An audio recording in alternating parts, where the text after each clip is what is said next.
semestrales, el verdadero rendimiento va a ser del 8% cada 6 meses, ¿no? Me dice que el plazo del vencimiento del bono es dentro de 7 años y me pregunta cuál es el precio del bono y cuál es el rendimiento anual efectivo sobre este bono. ¿De acuerdo? Entonces, vamos a tratar de calcular el precio del bono. Para esto vamos a usar el Excel, vamos a ver cómo nos va con el Excel.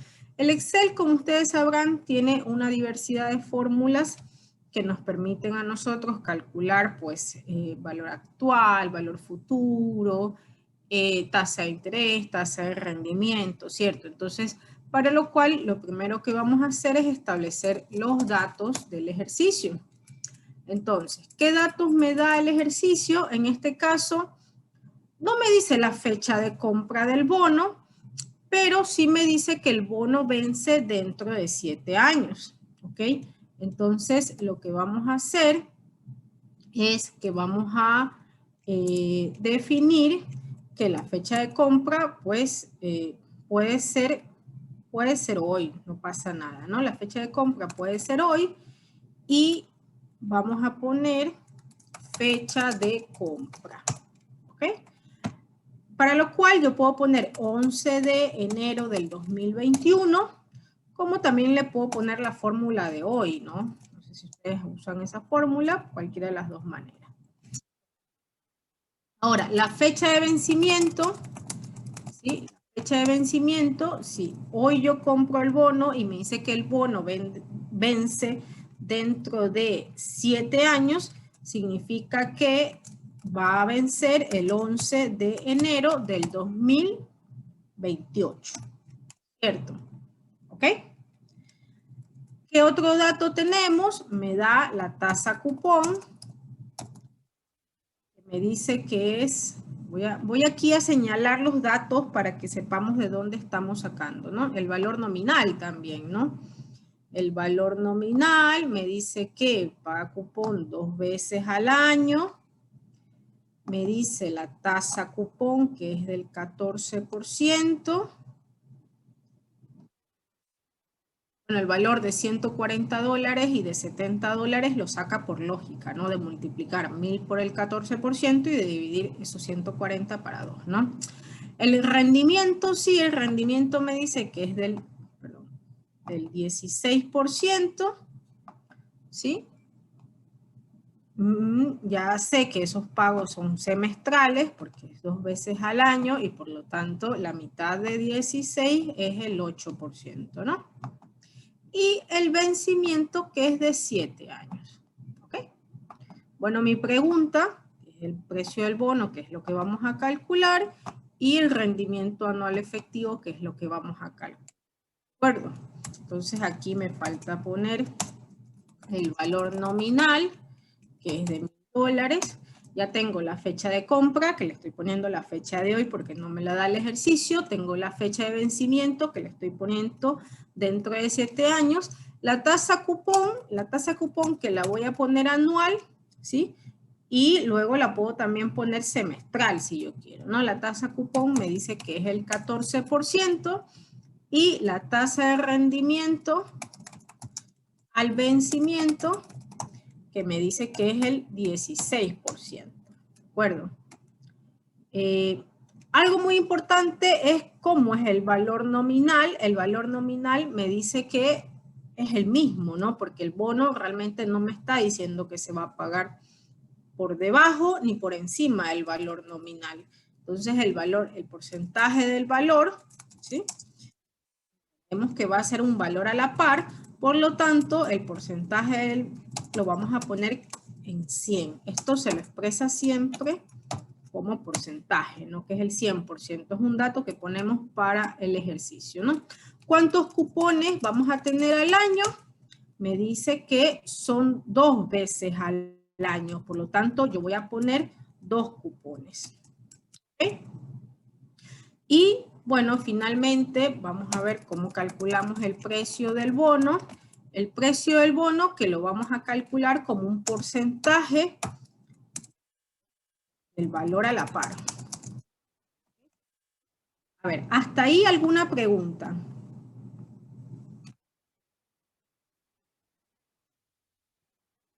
Eso lo de valor a la par, Miss. ¿A qué se debe? El valor a la par, habíamos visto que en el caso del bono, yo puedo vender el bono a la par, significa que lo vendo al mismo valor nominal. Lo puedo vender bajo la par, que significa que lo puedo vender a un precio inferior al valor nominal, o lo puedo vender sobre la par, que significa que lo puedo vender a un valor superior al valor nominal. En el caso del ejercicio, me plantea que es el mismo valor. Yo puedo venderlo por debajo porque, ¿qué pasa? Yo digo, quiero vender este bono, ya no quiero tenerlo, ¿no? Pero como realmente no sé cómo salir de él, entonces lo voy a vender bajo la par. ¿Para qué? Para que yo te lo vendo a ti, ¿verdad? Si el bono cuesta un valor nominal de $1,000, yo te lo vendo a ti y te digo, te lo vendo en $950.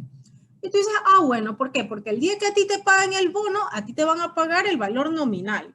Pero tú me lo estás comprando a mí por $50 menos. ¿Te das cuenta? Entonces lo has comprado bajo la par, pero cuando te devuelvan el valor que tú estás pagando, te van a devolver $50 adicionales. No sé si fui clara, ¿no? En el ejercicio no me plantea que se venda bajo la par, sino a la par. Entonces yo entiendo que se va a vender por el mismo valor nominal del bono, o vamos a ver cuál es el precio que sale, ¿no? ¿Cuál es el precio que nos da de venta del ejercicio? Pero como no me está diciendo nada más, lo voy a considerar que va a ser el 100, o sea, el porcentaje, vamos a sacar es un porcentaje ahora. Veamos la fórmula que vamos a usar, ¿de acuerdo? En el Excel vamos a ir, no sé si ustedes han usado esta opción que se llama FX, que son las funciones y fórmulas que tiene el Excel. No sé si ya, creo que sí lo han usado antes, ¿no? Entonces, vamos a ir, de hecho yo lo tengo aquí porque estaba revisándolo, y van a ver que aquí me dice la fórmula precio. Me dice, devuelve el precio por 100 del valor nominal de un valor bursátil que paga una tasa de interés periódica. ¿De acuerdo? Entonces yo voy a usar esta fórmula. Y miren qué datos me da. Me da la liquidación. Aquí me va explicando cada uno de los datos. La liquidación es la fecha de liquidación del valor bursátil expresado como un número de fecha de serie, ¿no? En este caso, la fecha de liquidación es la fecha de compra, ¿no? La fecha de vencimiento del valor bursátil expresada como un número de fecha de serie, que ya lo he colocado acá como fecha de vencimiento. La tasa de interés, que en este caso pues ya lo tengo aquí, la tasa del cupón, el rendimiento anual del cupón y la amortización, que pues ya había yo explicado que en este caso iba a ser por cada $100 del valor nominal, ¿de acuerdo? Entonces voy a usar los mismos datos que acabo de yo colocar, ¿sí? Dentro del ejercicio para ver cómo me va con esto, ¿de acuerdo? Entonces voy a poner aquí, busquen, si ustedes no lo tienen a la mano, le ponen aquí precio y le ponen ir. Y tiene que darles esta fórmula de aquí. ¿Ya la encontraron? Sí, Miss. ¿Sí? Ok, entonces voy a poner precio. Y aquí, pues puedo hacerlo dentro de esta ventana que me da cada una de las opciones, como lo puedo hacer en la misma hoja de cálculo, como ustedes se sientan mejor, ¿no? Entonces le voy a poner la fecha de compra, en vencimiento le voy a poner la fecha de vencimiento, en tasa le voy a poner la tasa cupón, en rendimiento le voy a poner el rendimiento del vencimiento, en la amortización le voy a poner 100, y acá me faltaba, ¿no? En la frecuencia, que es el número de cupones, como paga el bono al año, le voy a poner el 2 que estaba, ¿no? Entonces, vamos a ver, esto me da como resultado, miren, 91.75576302. ¿Les da lo mismo a ustedes?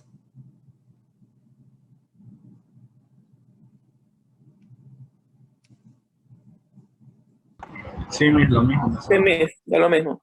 Ok, entonces, esto de aquí, como yo dije, lo voy a expresar en porcentaje Por lo tanto, en porcentaje me da como resultado el 91.75%.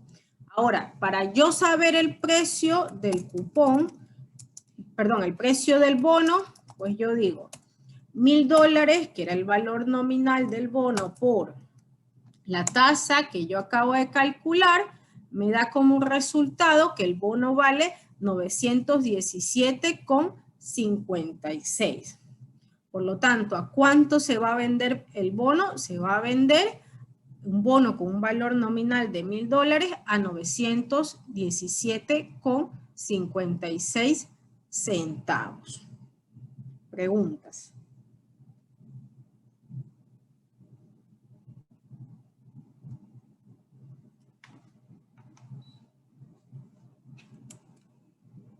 El valor nominal había que multiplicarlo por el precio del bono. El valor nominal lo vas a multiplicar por la tasa, por el porcentaje que me sale aquí, ¿verdad? Que yo lo calculé, y me va a dar como resultado el precio del bono.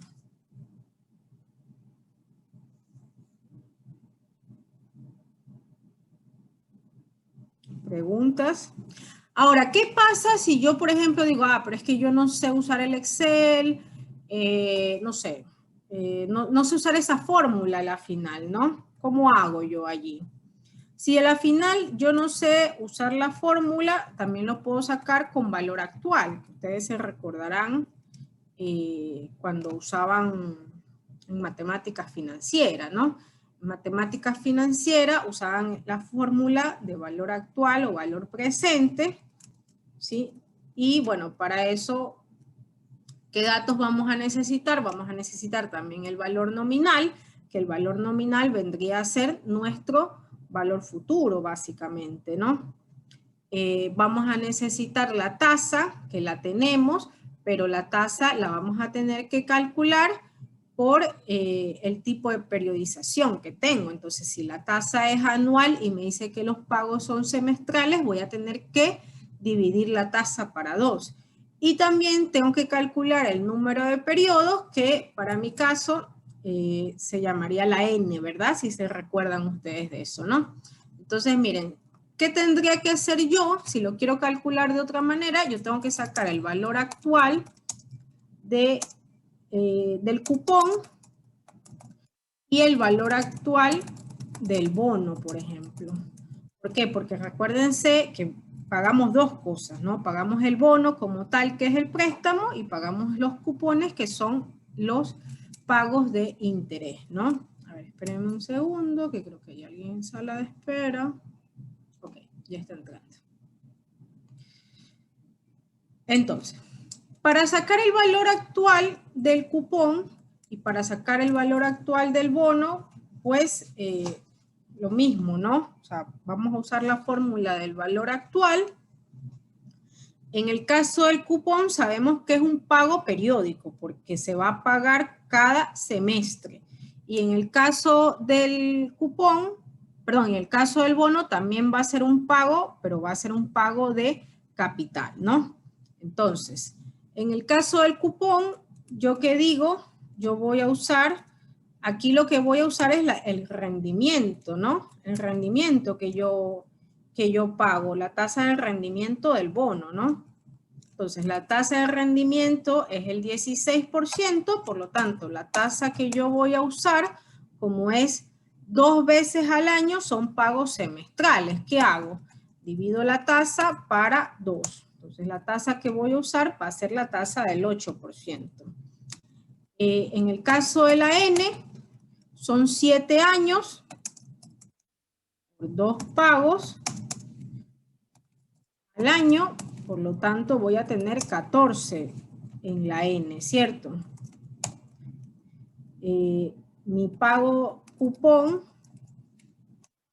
que yo voy a calcular, ¿sí? Que vendría a ser ¿cuánto sería mi cupón aquí? Me lo dice el ejercicio, ¿no? Va a pagar $140 al año y se entiende que ese pago dividido para 2 va a ser de $70. Realmente el cupón que se va a pagar cada semestre va a ser de $70. Y mi valor actual perdón, mi valor nominal del bono, que ya lo tengo, que es $1000, ¿no? Entonces, si yo quiero calcular tanto el valor actual del bono como el valor actual del cupón, ¿qué tendría que hacer? Simplemente aplico la fórmula de valor actual, ¿no? En el caso del cupón, yo digo el valor actual del cupón con una anualidad, porque el cupón es un valor periódico que se va a venir pagando, ¿no? Entonces aquí yo voy a usar la fórmula de valor actual, pero considerando que los $70 van a ser una anualidad. Entonces aplico la fórmula de valor actual, la tasa, acabo de calcular la que es el 8%, el número de periodos que es 14 y mi pago que es 70. Lo pongo con signo negativo para que mi respuesta sea positiva, ¿no? Me da como resultado 577,10. Asimismo, calculo el valor actual del bono. Lo mismo, la tasa que utilizo es la tasa de rendimiento, la semestral, el número de periodos que es 14. Pagos ya no considero porque ya saqué el valor actual del cupón. Y mi valor futuro, que es mi valor nominal, que sería de $1000. Y, me olvidé de poner el signo negativo. Signo negativo a valor futuro para que me lo calcule en positivo, ¿no? Entonces, finalmente, ¿qué hago? Sumo ambos valores y me debería dar como resultado lo mismo, ¿no? 917,56. Entonces, puedo calcularlo de las dos maneras, tanto con la fórmula de precio que me da directamente el Excel, como si no sé usarla, pues puedo usar la fórmula de valor actual, pero tanto del cupón que se paga cada semestre, como del valor total del bono, ¿no? Entonces, cuando me dice el ejercicio cuál es el precio del bono, en el precio del bono pues va a ser de 917,56. Preguntas.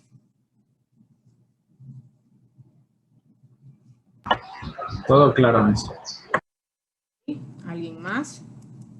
Con Excel todo es más fácil, miss. Sí, realmente sí, ¿no? A la final, por ahí, a veces hay personas que lo hacen de manera con papel y pluma, también es fácil, simplemente que nos lleva un poquito más de tiempo. Con Excel, si nos equivocamos rápidamente podemos identificar el error, ¿no? Es lo bueno. Ok, ¿alguna otra pregunta? Bien, el ejercicio me dice también cuál es el rendimiento anual efectivo de este bono, porque a la larga lo que tengo es la tasa cupón y la tasa de rendimiento, pero recordemos que el cupón paga 2 veces al año. Por lo tanto, para yo saber cuál es el rendimiento efectivo, ¿qué es lo que puedo hacer? Pues voy a calcular la tasa efectiva, ¿no? Para calcular la tasa efectiva, ¿qué puedo hacer? Bueno, pues puedo calcular, ¿sí? Como mi tasa de interés, como es semestral, porque se paga 2 veces al año, cojo la semestral, ¿no? Entonces le aplico la fórmula, asimismo busco en Excel, busco aquí efectivo, miren, la fórmula es int.efectivo, ¿no? Me devuelve la tasa de interés anual efectiva. Entonces, ¿qué voy a calcular aquí? Voy a ponerle la tasa nominal y voy a ponerle el número de periodos en el año, ¿no? Me dice que la tasa es del 8% y me dice que el número de periodos tenemos que considerar aquí que son 2 veces al año, pero tenemos que considerar cuántas veces se va a periodizar, ¿no? Porque no es lo mismo que yo haga 2 veces en un año o que lo haga 14 veces en 7 años, ¿no? Entonces, lo que considero es la tasa nominal, en este caso que ya había visto, que es del 8%, por el número de periodos, ¿no? Entonces yo le digo interés efectivo, la tasa nominal que voy a usar, que está aquí, y el número de periodos por el número de años, que va a ser 14. Entonces me da como resultado una tasa expresada en porcentajes del 8.3%. Pero como la quiero dejar expresada de manera anual, ¿sí? Entonces allí simplemente yo la multiplico por 2. Entonces mi tasa efectiva realmente va a ser del 16.6%. ¿La ven?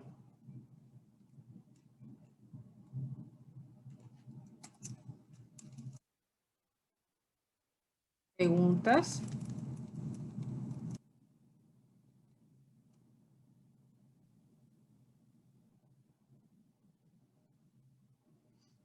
¿No hay preguntas? No, mi. Ok.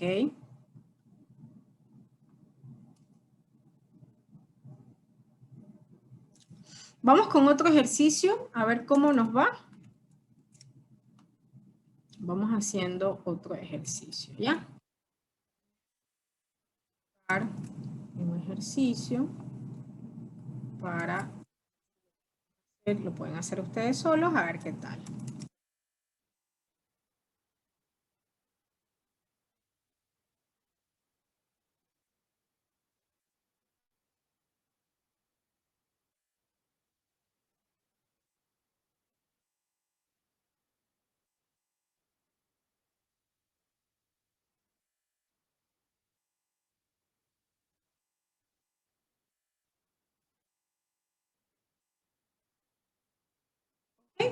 Tenemos un bono con un valor nominal de $1.000, con un vencimiento a 22 años, un plazo mucho más largo, una tasa cupón del 8% y un rendimiento al vencimiento del 9%. ¿Ok? Me dice que el bono efectúa pagos semestrales. Ojo, estas tasas son anuales, ¿no? Tanto la tasa cupón como el rendimiento al vencimiento. Me dice que el bono efectúa pagos semestrales y me pregunta cuál es el precio que paga hoy. ¿Ok? Entonces, calculemos el precio, a ver si nos da, a ver si sale, ¿ya? A ver si a todos nos da lo mismo, ¿ok?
Mija, el ejercicio no menciona lo del valor a la par. Claro, porque no sabemos todavía por cuánto se vende. Se entiende que vamos a sacar sobre el 100% del valor. Siempre calculamos sobre el 100% del valor, considerando que el valor fuera el mismo del nominal. Pero solo al calcular el precio sabemos si se vende bajo la par o si se vende sobre la par o a la par mismo, ¿no? Pero sí me da el rendimiento, por lo tanto, de esa manera yo puedo identificarlo.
¿Estamos?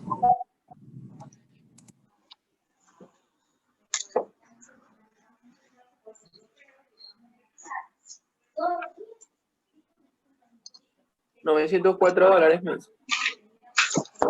¿Vale? A ver, veamos. ¿Alguien más ya tiene algún dado? A ver. ¿Quién me dijo 904? Con 91, yo mismo. José. 4 con 91. ¿Alguien tiene alguna otra respuesta?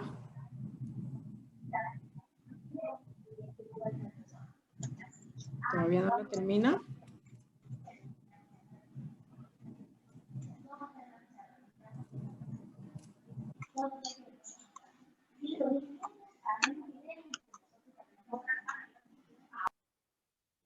¿Termina?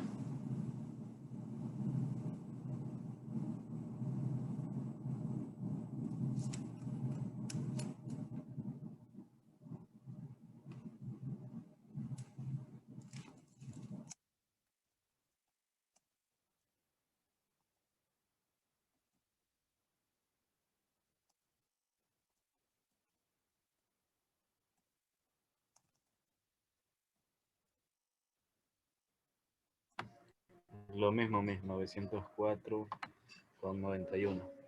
¿Sale lo mismo? Ok, entonces al final pues debemos estar bien. Ok, ¿alguien más?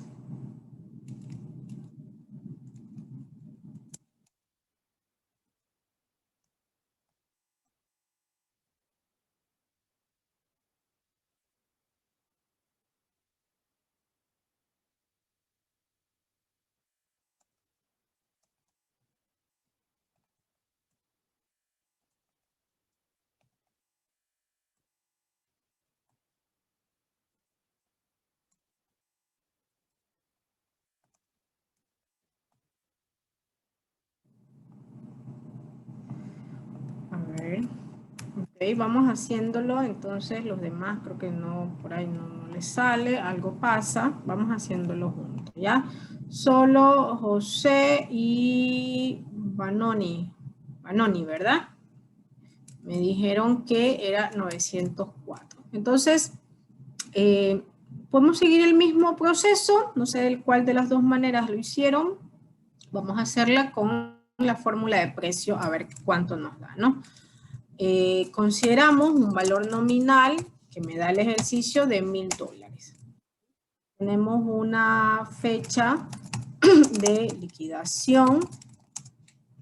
Le podemos poner nuevamente la fecha de hoy, ¿sí? 11 de enero del 2021. Y le ponemos una fecha de vencimiento que me dice que va a ser luego de 22 años, ¿no? Entonces aquí lo que voy a hacer es sumarle, después del 2021, 22 años, ¿no? Entonces sería el 11 de enero del 2043, si estoy correcta, ¿no? Sí, mis 43. 2043. Estoy haciéndolo así nada más, ¿no? Si ustedes quieren usar fórmula, también estaría bien, ¿no? Tengo también la tasa cupón, da el ejercicio que es del 8%, tengo la tasa de rendimiento que me da el ejercicio que es del 9%. Y me dice que los periodos son semestrales. Por lo tanto, tengo 2 cupones al año, ¿no? Tengo 2 cupones al año. Y voy a considerar un valor nominal que fuera del 100%. Entonces mi precio... Valor a la par, no nominal. Un valor a la par, claro, un valor a la par. Okay. Entonces voy a aplicar la fórmula de precio, ¿sí? Que me dice que debo llenar estos datos, digo el valor de liquidación, el valor de vencimiento, mi tasa cupón, mi tasa de rendimiento, mi amortización que es el 100% y la frecuencia, bueno aquí la puse al revés, ¿no? Que va a ser 2 porque es semestral. ¿Okay? Cierro y me dice que el precio del bono, ¿sí? Dividido para 100 para establecerlo en porcentaje y me indica que va a ser el 90.49%. Lo multiplico por mi valor nominal y efectivamente sí, me da que el precio de mi bono va a ser de $904.91. Perfecto. Muy bien, José, y muy bien, Vanoni también. ¿Ok? ¿A quién no le sale eso? ¿A quién se le complicó? ¿Por qué se les complicó?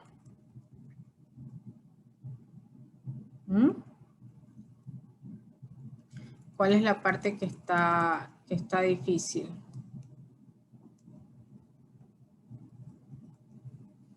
¿No? No, Miss, no había ninguna dificultad. Yo recién lo acabo de hacer porque mi máquina es medio lenta con el Zoom. Ya, dale. ¿Te da lo mismo? Sí, Miss. 904,91. Okay. Perfecto. Bien. Bueno, hagamos el último para culminar con la parte teórica de la unidad. ¿Sí? Hagamos un último ejercicio para ver que no haya ninguna novedad. ¿Alguien lo hizo de la otra manera? ¿No? De la otra manera debería darnos lo mismo. Lo pueden hacer de ambas maneras, ¿no? Por ahí alguien me va a decir, no, se me hace más fácil de esta manera o se me hace más fácil de la otra. Para que ustedes se sientan mejor. Ok, a ver, entonces déjenme ver otro ejercicio para culminar con eso y continuamos con la parte teórica para ver si alcanzamos a hacer más ejercicios.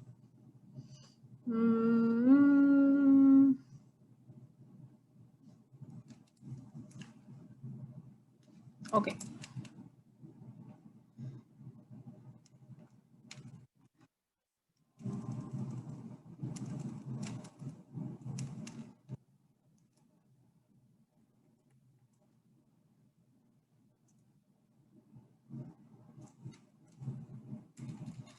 Ok, veamos este. Vamos a ver cómo nos va con este. Suponga que una compañía alemana emite un bono con valor a la par de 1.000 euros. 15 años para el vencimiento, una tasa cupón del 8.4, pagadero anualmente. El rendimiento al vencimiento es del 7.6. ¿Cuál es el precio actual del bono? Entonces, en este caso, el pago del cupón es de manera anual, ¿de acuerdo? Entonces, para que tengan en consideración que el número de cupones al año va a ser únicamente 1. Terminemos este ejercicio para ver cómo nos va y avanzamos con la parte teórica que ya nos falta poco también.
$1,070,18. 1070,18. ¿A quién le da eso? A José, ¿no? Sí. 1070,18. Entonces, en este caso se está vendiendo, mira, por encima del valor nominal, parece, ¿no? A ver, vamos a ver. ¿Alguien más? Da lo mismo, Miss. ¿Te da lo mismo? Ok.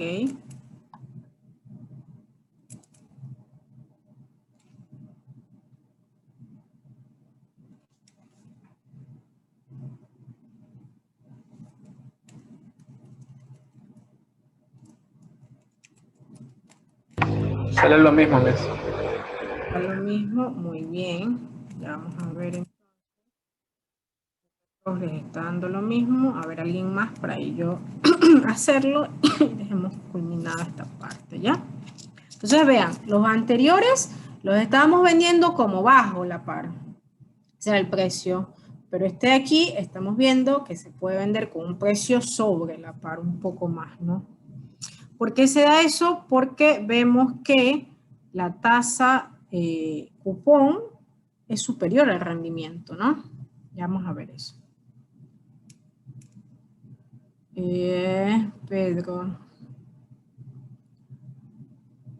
Pedro, acá envíame por favor por correo el documento médico, ¿ya?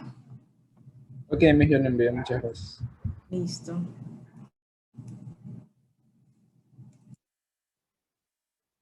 Bueno, entonces vamos haciéndolo lo mismo, ¿no? Creo que la fórmula de precio por ahí es el que ha quedado muy fácil. La otra es un poquito más larga, pero también es muy fácil, ¿no? Entonces tenemos la fecha de liquidación, le podemos poner que es hoy, ¿sí? Y tenemos la fecha de vencimiento que me dice que es luego de 15 años, por lo tanto sería el 11 de enero del 2036, me parece, ¿no? 21, 31, 36, 2036. ¿Okay? ¿Qué más me falta? La tasa cupón, que me dice el ejercicio que es del 8,4 y el rendimiento que me dice que es del 7. Valor de porcentaje a la par, que es del 100, y el número de cupones por año, que en este caso es únicamente un cupón por año, porque me dice el ejercicio que se paga anualmente, ¿no? Entonces, el precio del bono, mi fórmula, uno de mis datos,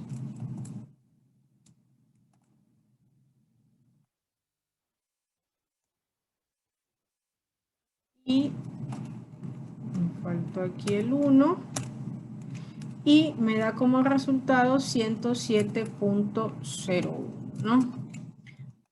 Esto para 100 y lo multiplico por el valor nominal, que era de 1.000 euros. Y me da como resultado, sí, muy bien, chicos, 1070,18, pero en este caso me habla de euros. Ok. Y acá también es de euros. Entonces, bono, 1070,18. ¿Ok? Bueno, esto es un poco para calcular los precios de los bonos que se pueden estar comercializando, ¿sí? Para saber un poco cómo se calculan los precios de este tipo de documentos financieros. Entonces vamos a volver a la clase anterior a retomar un poco la teoría.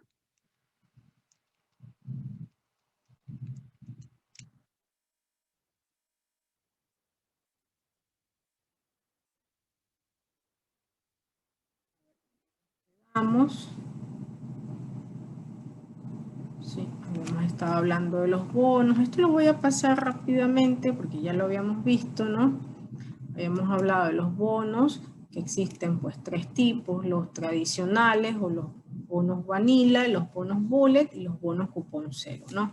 En el caso de los tradicionales, pues íbamos a tener cupones y amortización de capital. En el caso de los bonos bullet, vamos a tener pagos únicamente de cupón y al final el valor del capital.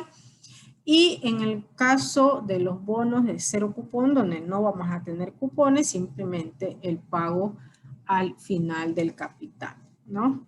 En nuestro caso, pues los ejercicios que acabamos de plantear son ejercicios donde tenemos tasas cupones y también amortización del capital, ¿no? A excepción, no, los 3 que hicimos tenían amortización de capital, sí. Bueno, ¿cómo se clasifican? Ya hablamos también de las tasas, que vamos a tener el valor nominal, pero también pueden haber tasas variables dependiendo de los tipos de bonos, ¿no? Pueden haber periodos de gracia o pueden no haber periodos de gracia, o pueden ser en moneda local o en moneda extranjera, que es lo que estábamos viendo, ¿no? El bono va a ser a la par cuando se negocia por su valor de nominal o su valor de emisión, es decir, el mismo valor sea el valor del precio del bono, ¿no? Entonces el valor nominal es $1.000 y el precio del bono es $1.000. Ahí vamos a decir que es un bono a la par.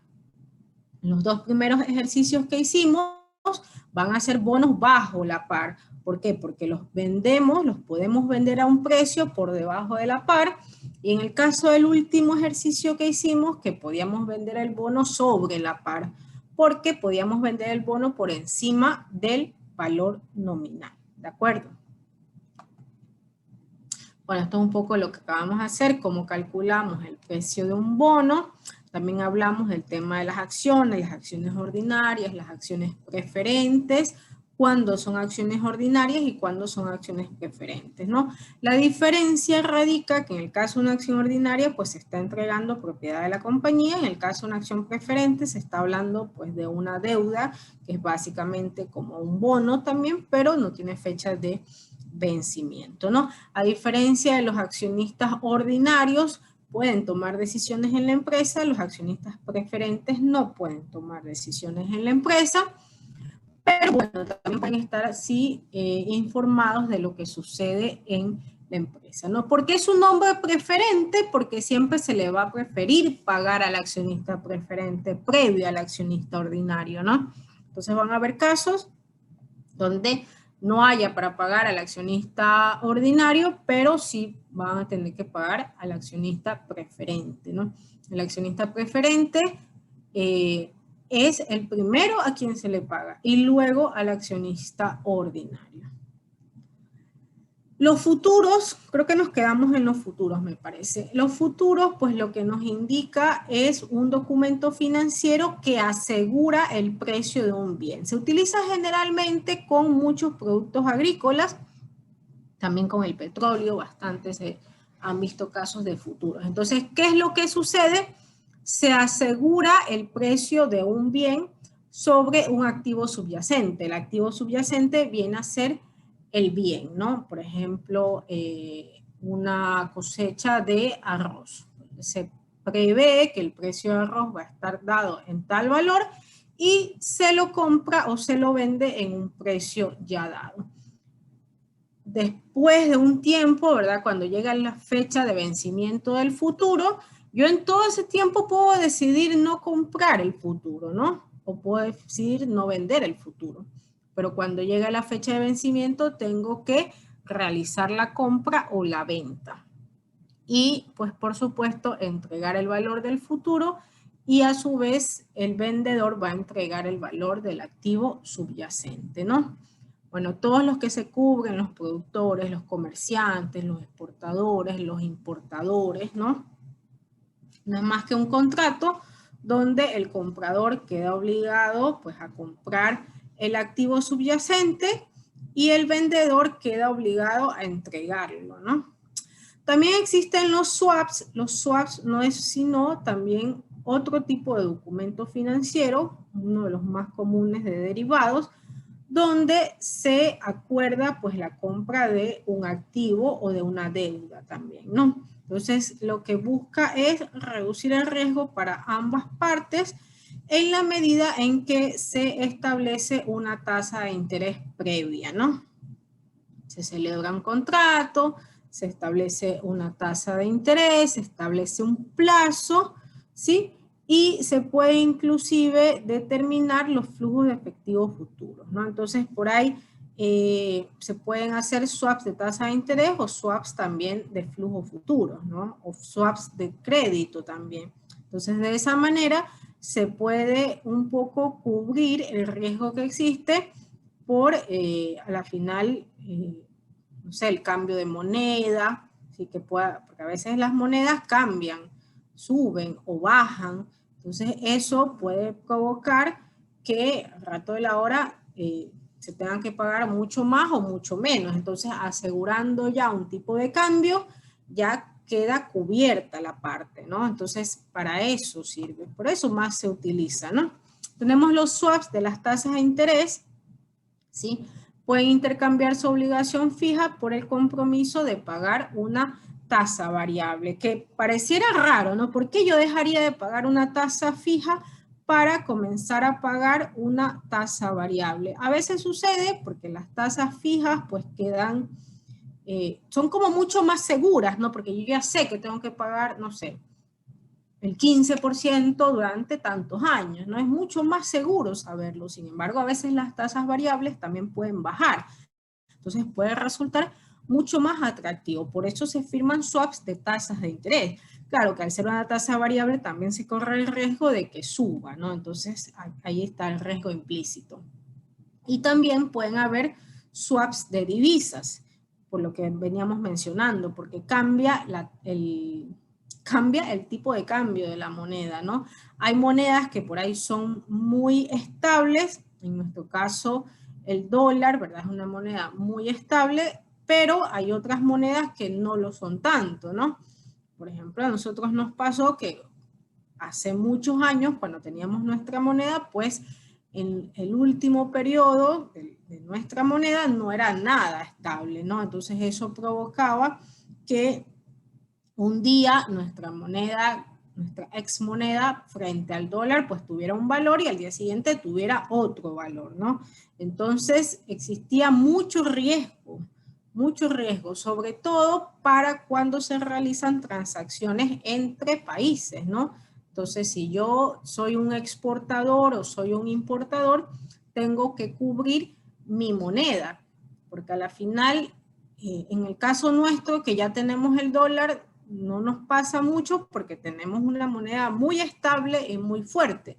Pero si tuviéramos otra moneda, pues sí nos afectaría bastante, porque pudiera perder valor frente al dólar. Lo que sí le ocurre, por ejemplo, a países como Argentina, ¿no? Que día a día va perdiendo valor frente al dólar. Y también existen los swaps de incumplimiento crediticio, ¿sí?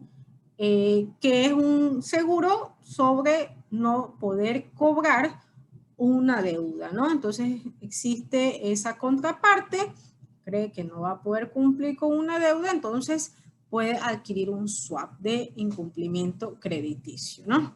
Entonces lo que hago es que yo compro una cartera por un valor menor y me encargo de cobrar esa cartera, ¿no? Entonces en ese caso la cartera es por $1.000.000, por ejemplo.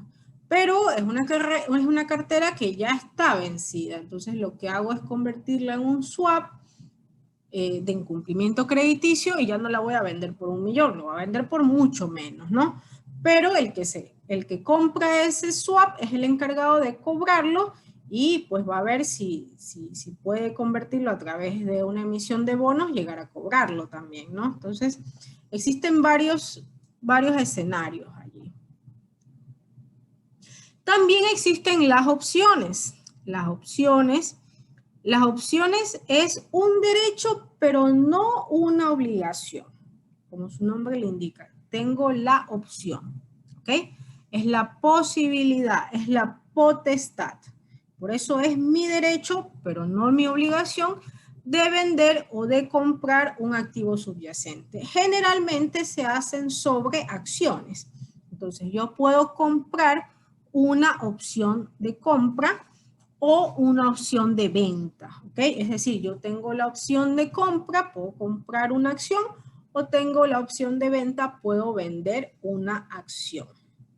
No es la obligación, pero sí tengo el derecho, ¿no? En el caso de una opción de compra se denomina call y en el caso de una opción de venta se denomina put.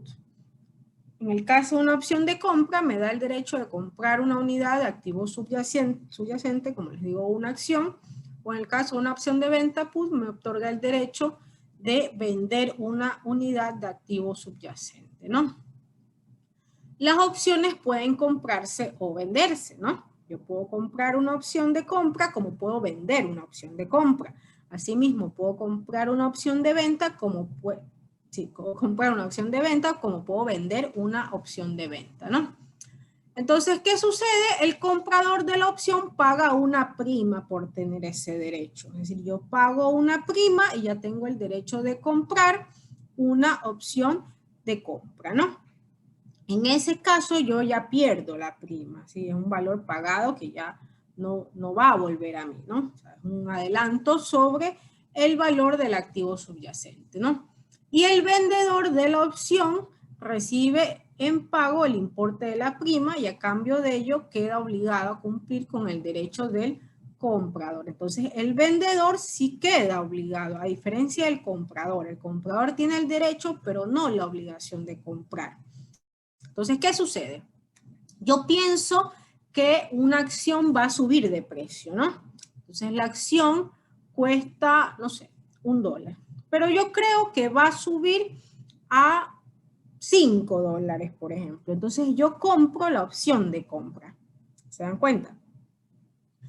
Y pues obviamente va a tener una fecha de vencimiento de aquí a un mes, por ejemplo, y yo la compro a $1.50, por ejemplo. ¿Qué significa? Que después de un mes, si la acción vale 2, 3, 4, $5, yo tengo la opción de comprarla a $1.50.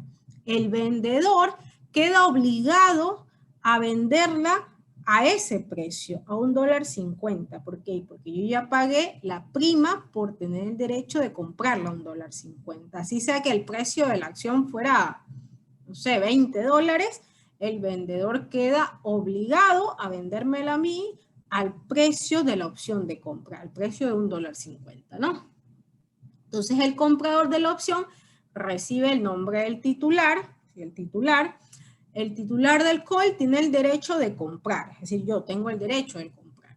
Y el titular del put tiene derecho a vender, que es lo contrario, la opción de venta, ¿no? Si yo compro una opción de venta, significa que yo tengo el derecho de vender una opción a cierto precio, ¿no? El vendedor de la opción recibe el nombre de lanzador. El lanzador de un call queda obligado a comprar y el lanzador de un put queda obligado a vender. ¿Okay? Esas son las partes. ¿Cuáles van a ser los elementos? Pues ya tenemos el activo subyacente, que puede ser la acción, el precio del ejercicio, que es el strike, que es el precio de la acción, la fecha de vencimiento, que ya dijimos que puede ser de aquí a 5 meses, y la prima, ¿no? La prima, que es el porcentaje del precio que yo veo obligado a pagar como titular para tener el derecho de compra, ¿no? Y en el caso del valor de un call, pues vamos a tener el precio del ejercicio de la opción y el precio del mercado del activo subyacente. El precio del ejercicio de la opción es el precio al cual yo puedo comprar, que yo decía $1.50. Y el precio del mercado del activo subyacente es dependiendo de cuándo sea el día del vencimiento, ¿no? O sea, si el precio del mercado, el día del vencimiento es de $20, pues en ese precio me la tienen, yo estoy en derecho de comprarla. Y el vendedor queda, el lanzador queda obligado a venderlo, ¿no? Ese es el valor que va a tener el call el día del vencimiento. ¿Ok? El valor en el tiempo en una opción, pues depende de muchas circunstancias, ¿no? Por ahí van a haber acciones que sus precios tengan mucha volatilidad y que me va a resultar muy favorable para mí a comprarlas, ¿no? Ahora, también puede suceder lo contrario, ¿no? Puede suceder que yo compre la opción de compra, ¿verdad? De $1.50 y que el día del vencimiento valga $1. ¿Qué significa? Que yo puedo comprarla a $1.50 cuando en el mercado vale $1. ¿Qué hago allí? ¿La compro o no la compro? ¿Qué harían ustedes?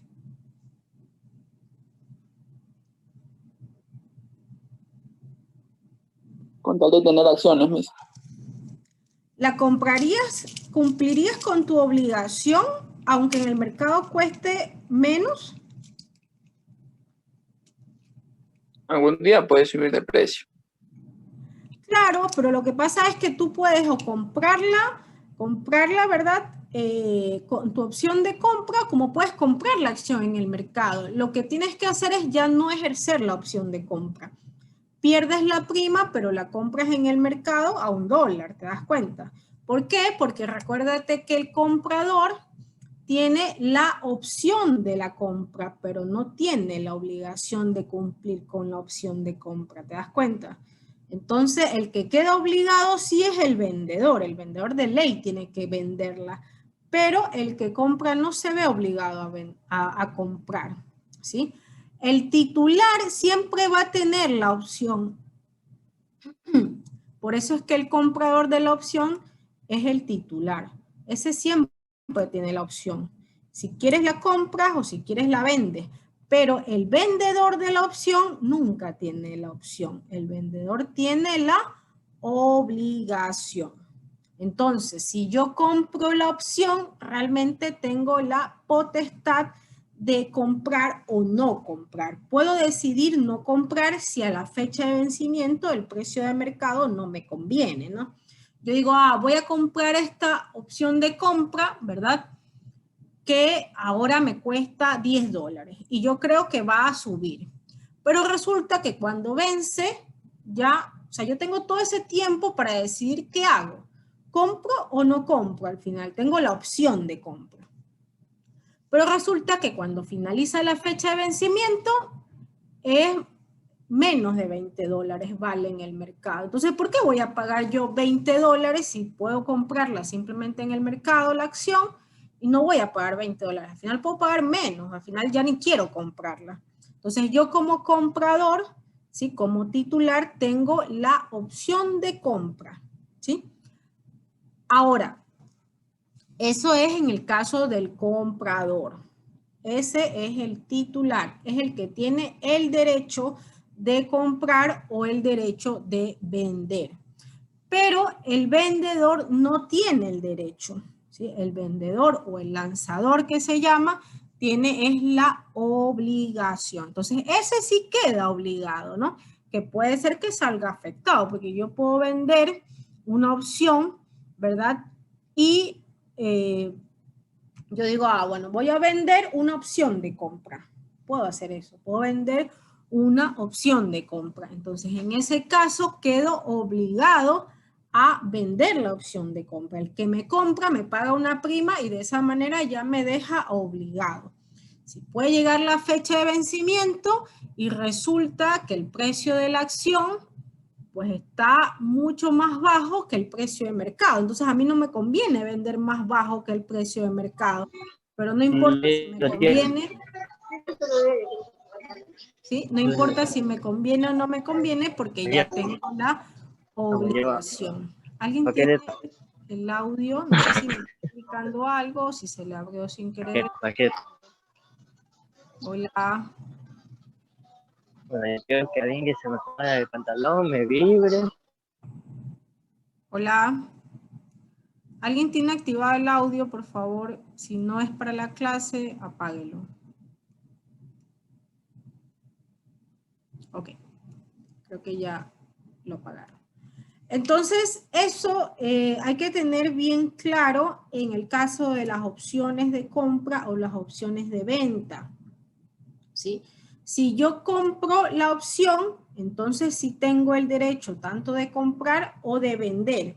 Puedo hacer uso de la opción como puedo desistir, cualquiera de las dos. Si yo hago uso, pues seguramente será porque me conviene comprar o vender la opción. Si yo no hago uso, pues perderé la prima, que pues, es un valor igual que voy a perder, ¿no? Ahora, el que vende la opción, tanto el call como el put, ese sí queda obligado. Eso no tiene el derecho, eso tiene la obligación de comprar como de vender.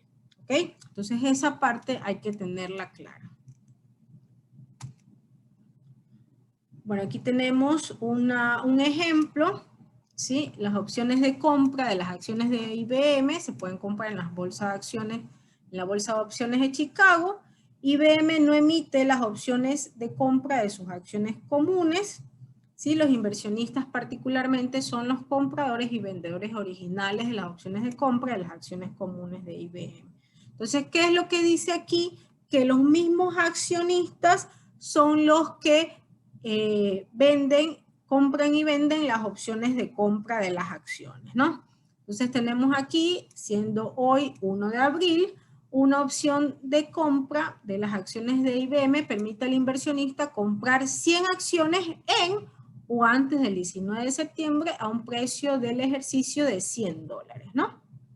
Entonces me dice, ¿cuál es el valor de un contrato de opciones de compra al vencimiento? La respuesta va a depender del valor de la acción subyacente al vencimiento. Entonces, eso es lo que a mí me interesa. ¿Cuál es el valor del activo subyacente al vencimiento? Y al valor me refiero al precio de mercado, ¿no? Entonces me dice que se supone que el precio de la acción es de $130 al vencimiento. ¿Ok? Entonces, ¿qué pasa? El adquiriente de la opción de compra, es decir, el que compra la opción de compra, tiene el derecho de comprar ¿a cuánto? A $100, ¿de acuerdo? Significa que va a ejercer la opción de compra. ¿Por qué? Porque va a comprar algo que a él se lo venden a $100 cuando en el mercado va a valer $130. Por lo tanto, el valor del derecho va a ser la diferencia entre el precio del mercado y el precio que él está en potestad de pagar, que va a ser de $100. Por lo tanto, el precio del derecho va a ser la diferencia de ambos, que es de $30. ¿Se dan cuenta? Preguntas aquí.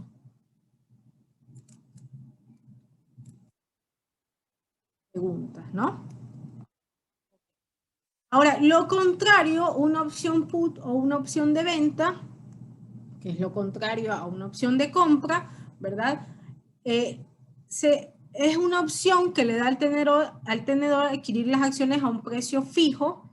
Ah, no, perdón. En el caso de la opción de compra le da la opción de adquirir las acciones a un precio fijo y en el caso de opción de venta le da al tenedor la capacidad de vender acciones a un precio fijo, ¿no? Entonces tenemos aquí otro ejemplo, decimos el precio del ejercicio de la opción de venta es de $50, ¿no?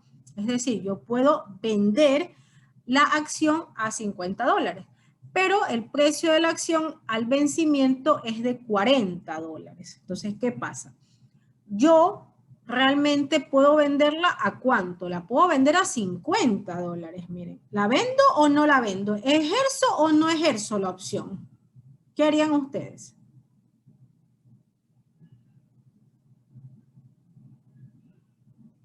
Hola, ¿están ahí? La verdad, mijo, cuando se trata de dinero, la gente es muy ambiciosa. Con tal de recuperar, hace lo que sea.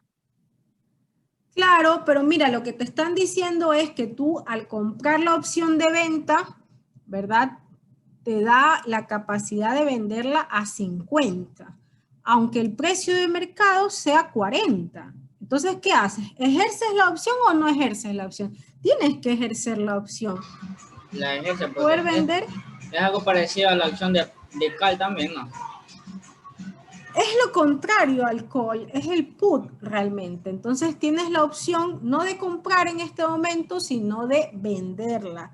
La puedes vender a $50 cuando en el mercado vale $40. Debes venderla de inmediato, ¿no? Porque vas a tener una ganancia de $10, ¿no?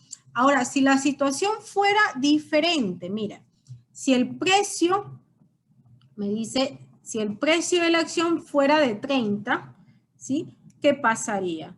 En ese caso, el valor de la opción sería de 20, ¿no? Entonces tienes que analizar bien cuándo es beneficioso ejercer tu opción o cuándo no debes hacerlo, ¿no? Porque imagínate, si tú estás comprando una opción de venta, ¿verdad? De $50, es decir, tú vas a cobrar $50.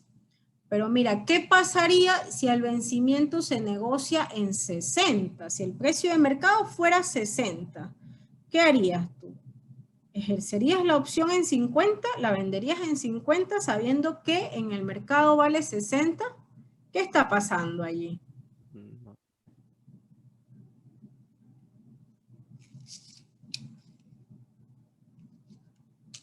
¿Qué sucede? Tú estás comprando una put, estás comprando una opción de venta, ¿verdad? Que te da la capacidad a ti de venderla ¿a cuánto? Te da la capacidad de venderla a 50, pero te dice que en el mercado abierto lo puedes vender a 60. Es decir, que tú puedes vender algo a 60 y quieres venderlo a 50. Es algo que no tiene sentido. En ese caso, pues básicamente lo que harías es perder la prima y no venderlo a $50, sino ir al mercado y venderlo a $60. Ya no cumplirías no ejercerías tu opción put, porque realmente dejarías de ganar $10. Entonces lo que haces allí es perder la prima, no negociar a $50 y llevar tus acciones al mercado y venderlas al precio de mercado que está en ese momento, que es a $60. Pero lo que pasa es que eso tú no lo sabes. Cuando tú negocias la opción, pues generalmente es un tiempo anticipado, porque las opciones se negocian a futuro. Tú dices, a tal fecha la voy a vender a tanto, o a tal fecha la voy a comprar a tanto. Entonces no sabes cuánto va a ser el precio en ese momento, ¿no? Pero al comprar la opción, quedas en la potestad de decidir si lo haces o si no lo haces. Que no lo podrías hacer porque si llega la fecha de vencimiento, ¿verdad? Te toca simplemente pagar, comprar o vender al precio de mercado. A diferencia de tener previamente una opción de compra o una opción de venta, ¿no? Es un instrumento financiero que por ahí es bastante bueno, ¿no? Porque te da la potestad de tener antes algo que todo el mundo quiere, ¿no? Bien. Los warrants no son sino otro instrumento financiero, ¿sí? Que te permite comprar acciones comunes de una empresa a un precio predeterminado, ¿no? Entonces me dice a mí el número de acciones que se va a poder comprar, el precio al que voy a poder comprar y las fechas durante las cuales voy a poderlos comprar. Tienen mucha similitud a lo que veníamos viendo, a las opciones de compra, sobre todo de acciones, ¿sí? Pero sus periodos de vencimiento son diferentes porque son más extensos. De hecho, hay warrants que tienen periodos muy, muy largos o que no tienen fechas de vencimiento, ¿no? Entonces, por ahí generalmente algunas empresas consideran que son lo mismo, pero la principal diferencia es que las opciones de compra generalmente son emitidas por los mismos inversionistas, mientras que los warrants sí son emitidas por las empresas, ¿no? Yo digo, la empresa ABC es la que emite los warrants, mientras que las opciones de compra son emitidas por personas naturales, ¿no? Y generalmente tienen un gran número de acciones que se encuentran en circulación, ¿ok? También existen los bonos convertibles. Los bonos convertibles no son sino deudas, ¿sí? Pero que pueden llegar a convertirse en acciones. Es decir, yo primero he venido pagando un bono a una tasa, a una fecha de vencimiento, una tasa cupón, etcétera, pero con la capacidad de que ese bono se convierta en una acción, ¿sí? Entonces, le otorga al dueño del bono la capacidad de tomar la decisión de cambiarlo por un número de acciones de una empresa, ¿no? Entonces, por ahí a alguien le puede interesar, si es que viene pagando una deuda, dice, bueno, ya no quiero venir pagando una deuda, sino generar un aporte y ser propietario de un porcentaje de una empresa, ¿no? Entonces, en ese caso, se parece mucho también a las acciones preferentes que pueden convertirse en acciones comunes, ¿no? Una acción preferente puede ser también un bono convertible, pero en ese caso no existe una fecha de vencimiento indefinida, ¿no? En el caso de las acciones preferentes no existe fecha de vencimiento. En el caso de los bonos, en el ejercicio que acabamos de plantear, sí existen fechas de vencimiento. Por ahí hay algunos que tienen fechas de vencimiento muy extensas, a diferencia pues de otros que no son tan extensas, sin embargo sí existe fechas de vencimiento, lo que no existe en las acciones preferentes. ¿Hasta ahí alguna pregunta? Déjenme ver cómo estamos con el tiempo. Ok. ¿Hay alguna pregunta? ¿No? ¿No hay preguntas? No, mismo. Ok, ya nos falta poco.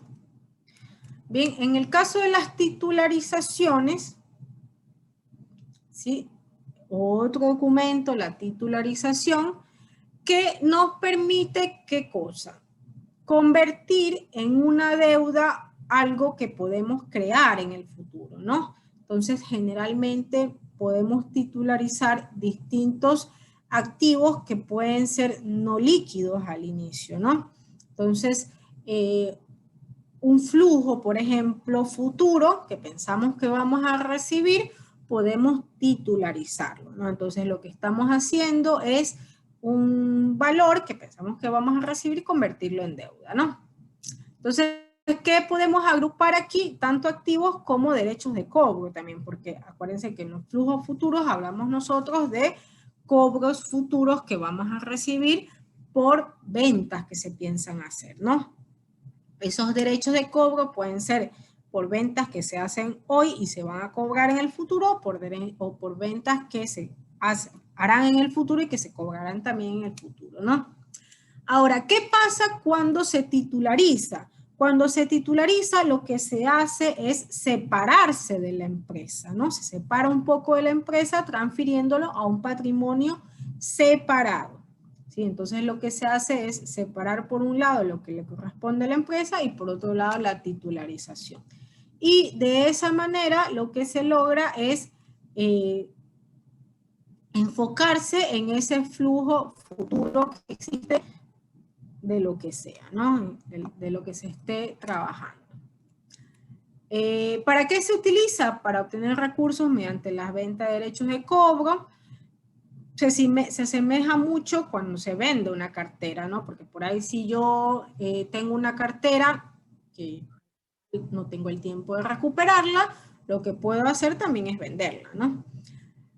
Ahora, es la forma más pura de titularizar, ¿sí? Separarla, poner como un patrimonio separado y establecer un flujo futuro que existe. Lo que hago es emitir deuda en base a ese flujo esperado, ¿no? Entonces se obtiene un financiamiento para quien desee comprarlo, ¿verdad? Se emite en un mercado de valores y el que desee comprarlo lo puede hacer a través del mercado de valores, que pueden ser personas naturales, ¿no? Entonces, se obtiene un financiamiento mediante la emisión de deuda con garantía limitada a derechos de cobro, ¿no? Que son separados del patrimonio. Por eso son separados, ¿no? Porque si se licúa con los otros activos de la empresa, pues puede llegar a confundirse un poco. Entonces son separados. Bueno, encara un negocio de inversión colectiva bajo la forma jurídica del contrato de sociedad, si aquí hay un plus legal muy importante que lleva un costo también bastante elevado cuando se titulariza algo, ¿no? Esto sucede más cuando los activos son físicos. ¿Cuáles son las ventajas? Que aceleran el flujo de los negocios obteniendo recursos líquidos, claro, porque lo que se hace es separar del patrimonio y emitir deuda. Entonces, ese ingreso de liquidez provoca que se enfoque únicamente en esa actividad, en ese flujo y permita desarrollarlo mucho más rápido, ¿no? Otra ventaja es que se deriva el riesgo a terceros. ¿Por qué? Porque ya la empresa básicamente no está adquiriendo ese riesgo, sino que lo están adquiriendo todos aquellos quienes compren los títulos valores, ¿no? Todos esos nuevos inversionistas son los que están accediendo a ese riesgo, ¿no? Y permite la incorporación al mercado de capitales de inversiones e inversores que de otra forma no podrían hacerlo. ¿Ok? ¿Quiénes intervienen?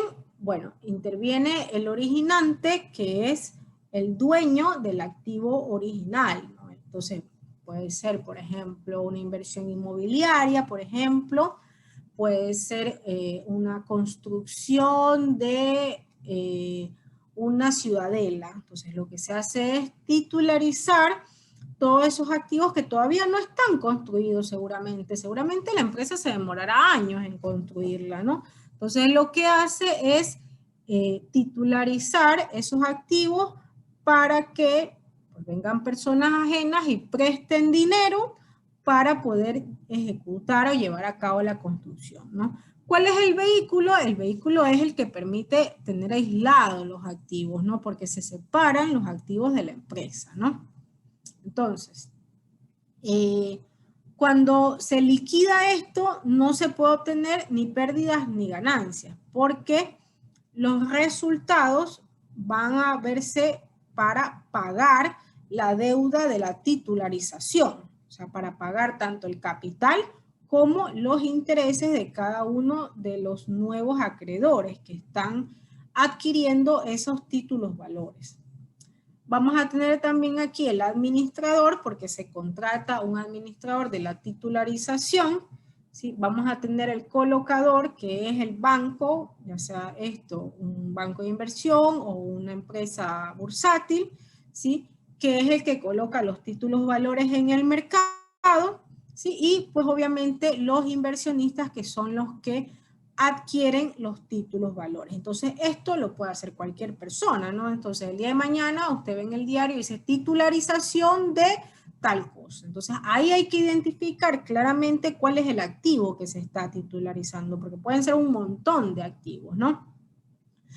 Generalmente he visto que se establecen muchos fideicomisos para eso. Fideicomiso es una figura legal que permite separar el patrimonio de ese activo que antes le pertenecía a una empresa únicamente para la finalidad que se está desarrollando, ¿no? Entonces eso cubre muchos riesgos para los nuevos inversionistas porque tienen la seguridad de que se va a usar el dinero para lo que es, ¿no? Y no para otras cosas, ¿no? Porque por ahí también hay muchas estafas que hay que tener mucho cuidado, ¿no? Entonces, cada uno de estos documentos financieros lo que permiten es generar movimientos de capitales, ¿sí? Entonces, para todas las empresas que necesitan dinero, la opción número 1 generalmente es acudir a un banco. Pero, ¿qué pasa cuando no se puede acudir a un banco o cuando realmente el costo financiero es muy elevado, ¿no? Entonces, existen otras formas, ¿no? Existen otras formas que pueden ser beneficiosas para la empresa. Por ahí hemos visto algunas, en la tarea también que se les envió, que todavía tienen plazo, ¿verdad? Van a haber quizás otras que existen en la actualidad y que se den, ¿no? Que realmente se den, porque hay muchas empresas que utilizan el mercado de valores. Entonces, esto lo que le permite a la empresa es no depender de una institución financiera como tal, sino de acceder a otras personas que sí tienen los fondos, que tienen cómo financiar distintos proyectos, ¿no? Entonces, por ahí alguien me decía, bueno, es que lo que quiero es ganar dinero, ¿cómo sé dónde invertir? Pues fácil, puedes ver en el mercado de valores qué proyectos existen, cuáles están vigentes y cuáles están a tu alcance también, ¿no? Entonces, yo veo que están titularizando tal activo que cuesta, no lo sé, $1,000 a una tasa de interés que está mucho más elevada de lo que me paga a mí un banco, entonces yo lo adquiero. Está a 2 años, está a 3 años, está a 5 años, no lo sé, ya depende de cada una de las necesidades de cada uno que tenga, ¿no? Porque por ahí hay personas que pues no es que a todos nos sobre la plata, y peor en esta situación que vivimos, ¿cierto? Sin embargo, por ahí hay personas que también puede ser que tengan el dinero guardado y que no saben en qué usarlo, ¿no? No saben en qué invertirlo. Y a veces pasa años que yo digo, bueno, voy a guardar este dinero y pasan años y nunca hice nada con ese dinero, ¿no? Entonces, a la final sí se lo puede invertir y generar más valor, que es lo importante, ¿no? De esa manera, crear activos que generen valores por sí solos, que es por ahí la fuente de las finanzas, ¿no? Que el dinero logre crear valor, ¿ok? Bien, preguntas hasta ahí. ¿Qué se puede titularizar en Ecuador? En Ecuador se puede titularizar de todo. Se puede titularizar carteras, se pueden titularizar proyectos inmobiliarios y se pueden titularizar flujo de fondos en general, ¿sí? Es decir, yo pienso que me voy a crear esta empresa que va a ser fantástica y que va a vender tanto, pues puedo titularizar el flujo futuro que yo espero tener, ¿no? Entonces, lo que significa es que voy a tener que traspasarlo a otro patrimonio nada más, ¿no? Que ya no lo voy a manejar yo, que generalmente va a haber una administradora de fondos allí, ¿no? Pero sin embargo lo puedo hacer. En el caso de la cartera, pues ya lo comentamos, y en el caso de los proyectos inmobiliarios, que fue el ejemplo que hicimos, ¿no? ¿Cuáles son las características o elementos de una titularización? Pues va a tener el monto de la emisión, el plazo de la oferta pública, porque todo esto es público, si no es que se hace a vamos a decir nada. No, esto es público, incluso sale generalmente en los diarios, ¿sí? Explican cada procedimiento, cada elemento, cuáles son los montos que se va a invertir, cuál es la tasa que se va a pagar, ¿sí? Y van a ver en la página de la Bolsa de Valores, tanto la de Quito como de Guayaquil, los extractos que es el documento económico y legal que publican, pues para que los inversionistas que estén interesados puedan acceder a la información de la empresa o del activo también, ¿no? Entonces, yo quiero saber, bueno, ¿qué es esta empresa? ¿De qué se trata? ¿No? ¿En qué ha venido trabajando? ¿Cuánto tiempo tiene en el mercado? ¿Con quiénes trabaja? Si está domiciliada en Quito, a la final yo no la conozco porque soy de Guayaquil o viceversa, ¿no? Entonces, conocer un poco de la empresa, de cómo se ha venido manejando y de por qué en este momento ha decidido titularizarnos. A la final no es la primera vez que lo hace, es la segunda, la tercera emisión. Entonces, de esa manera voy identificando un poco más respecto a la empresa y me va a permitir a mí tomar la decisión a ver si quiero invertir o si no deseo invertir. ¿Ok? Bien, preguntas hasta ahí. Bueno, con esto damos por terminada la parte teórica, ¿sí? De cada uno de los documentos de la unidad 2. Hicimos un ejercicio de bonos. Mañana vamos a hacer más ejercicios. Veamos cómo nos va mañana. Bueno, si hay preguntas me indican, voy a tomar asistencia y les voy a explicar también un ejercicio que les voy a dejar detallado.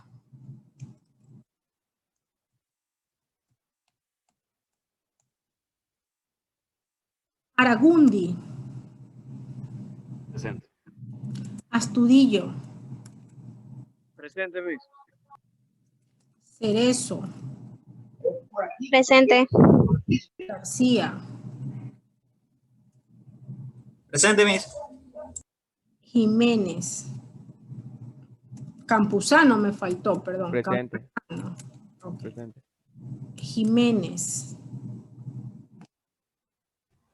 Jiménez fue el que me escribió, ¿cierto? Líper. Presente. Medina. Presente, Miss. Mero. Mero.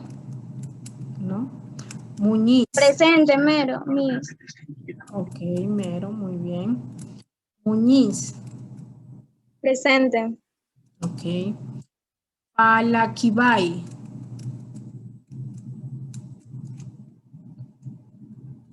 Palaquibay, ¿no? Palaquibay, no. Ramos. Presente. Rivadeneira. Presente. Rivera. Presente. Robles. Presente. Vanoni. Presente, Miss. Vega. Presente. Villamar. Presente. Burgos. Presente. Córdoba. Presente. Sigüenza.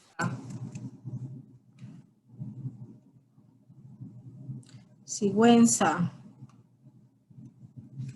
Sigüenza, ¿no? Silva. Presente, Miss. Ok. Y Sánchez.